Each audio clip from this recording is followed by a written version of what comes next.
Hello and welcome to another video.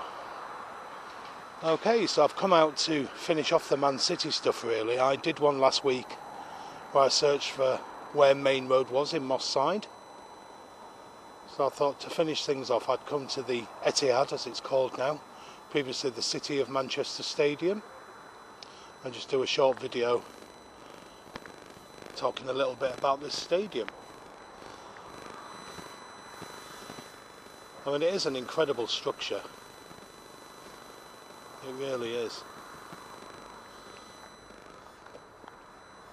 We'll have a little walk around and see what we can spot. I've not been here actually before. I've gone past it a few times. Got a fairly decent shop, as you'd imagine. And it's part of Sports City. Obviously you can imagine it was quite bouncing when the Commonwealth Games were on. But it is part of a campus. So I'm just going to go to the left of this sign.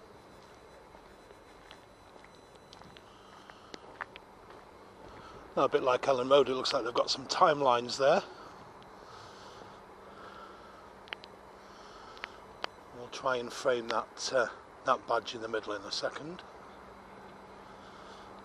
So the capacity for this stadium, it is undergoing some redevelopment at the moment, which will make it much bigger. I think it will go up to around about 61,000. It's currently 53,400, which is very, very similar to the capacity of the new Everton Stadium. Now, at the moment, this ground here, it is the 6th largest in England and the 9th largest in the UK. Include the Scottish stadiums and things, and the Welsh, of course. Sorry, yes, the Welsh stadiums too. Now, it opened on the 25th of July 2002, and it was an athletics stadium, and there was a bit of discontent from people like Seb Coe and the like after the Commonwealth Games, and it said Olympics then, after the Commonwealth Games, because I think they wanted a dedicated athletics stadium, but obviously they went right round the houses. Now, Man City are simply tenants, actually, so they pay rent on this. The largest attendance they've had is 54,693 so far, and that was against Leicester when Leicester were doing the business, and that was in 2016. Leicester didn't do the business on Friday night at Maine Road, but Leeds did. Oops, sorry. Okay, so it finally opened on the 10th of August 2003 as a football stadium. It's been expanded twice. Now, the cost of this, it was 112 million. Obviously that wasn't by Man City, but that was to create an athletics stadium. And then it was around about 22 million to convert it into a football stadium, get rid of the athletics track and things. Because it's been proven that athletics tracks don't tend to work in football grounds, too far away from the action. And then, so that was the actual structural conversion, then £20 million by Man City for the football fit out, but the council paid for the football conversion, if you like, the construction. So I think City have had quite a good deal there, really. Now, on the when it happened, the 2008 UEFA Cup final between Zenit St Petersburg and Rangers of Scotland, as we know, Rangers actually brought down 200,000 people into Manchester, which was the most of any kind. So maybe Rangers would have took more. The first game was a friendly against Barcelona. Nicolas Anelka was the first player to score for City. He scored the first goal. City won 2-1. People in Wrexham area will like this one. The first competitive game was against TNS, which are now known as the New Saints. Used to be Total Network Solutions. I think it's still reported as that when you try and look it up, but they're now known as the New Saints. They've kept the TNS. Now, in a competitive game outside a league game, if you like, it was somebody called Yakubu for Portsmouth who scored the first league goal here. It was a 1-1 draw. Man City in the 2011-12 season, they were unbeaten in all their home games here. They've got the joint Premier League home record points tally. It's joint, it's a record. 55 out of 57 points. Let's have a look at some other stuff. See what we've got here then, let's have a look.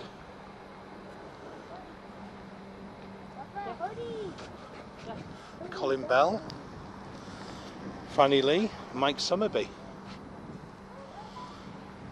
They made Franny Lee a bit big there, haven't they? I think Norman Hunter was bigger than Francis Lee. I don't know.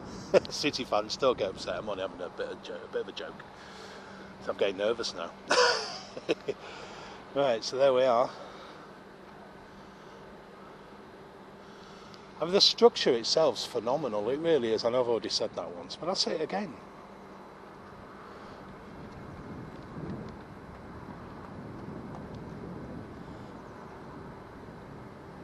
Bands have played here as well, big bands, Red Hot Chili Peppers, Oasis, again, them again, they get all over, don't they? U2, Take That, Metallica, it's a bit of a who's who of music really. And they do have a slightly higher attendance obviously for concerts because they utilise part of the pitch. That's the Etihad. It's won design awards and all sorts really. So it's fairly futuristic, isn't it?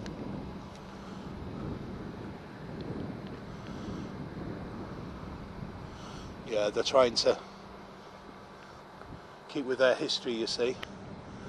They've got a bit of post-modernity there, talking about the old days, which, you know, understandable really. Not wanting to lose that history of the club. Yeah, it's a good setup actually, I've got to say. It is residential in the area, but it seems quite spacious, and it's well spaced out in terms of car parks as well. There's plenty of car park provision. There's people queuing up for something there. Probably tickets. I don't know. Stadium tours. Okay, fair enough. It's a Sunday, and they're not playing today, so it's a good day for a stadium tour, isn't it? And there we are. That's the kind of main entrance I would imagine. I don't know because I've not been here before, but that's one of the main entrances. That's into the Colin Bell stand. West reception. It's a nice morning in Manchester, and guess what? It's not raining.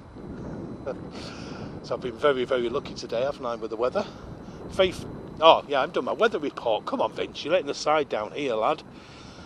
Okay, so when I left Wrexham, it was freezing fog, and I was thinking, oh gosh, and I got outside the house, and it was taters, as they say. And then I got just past Chester, and it cleared up, and it was actually lovely. It's a bit overcast now, no surprise there, but this isn't bad for Manchester, I've got to say. It's not bad. I mean, it's typically tropical for Manchester, this. Okay, so if you did like this and the other content, please have a look. Give us a subscribe and join the gang. Like I said in my bio, I may not necessarily be a fan of some of these teams that those stadium I come to, but that doesn't mean I can't appreciate architecture and the work that's gone into it and have a bit of respect and be a footy fan really. And that's the idea. So this channel's not about allegiance. I know I made a little joke earlier about Leicester, but just a little bit of banter, you know. Top of the table banter. I'm trying to watch everything I say, and I am mindful that I am repeating words in sentences. I do apologise. But I just don't want to upset anybody, because you want to see some of the comments sometimes. 99% wonderful, and then you get that little 1%. I'm sure everybody gets that, and if you put yourself on YouTube, you've got to expect it, haven't you? So there we are, Etihad Stadium, was City of Manchester Stadium, the home of Manchester City. Please subscribe. Please subscribe.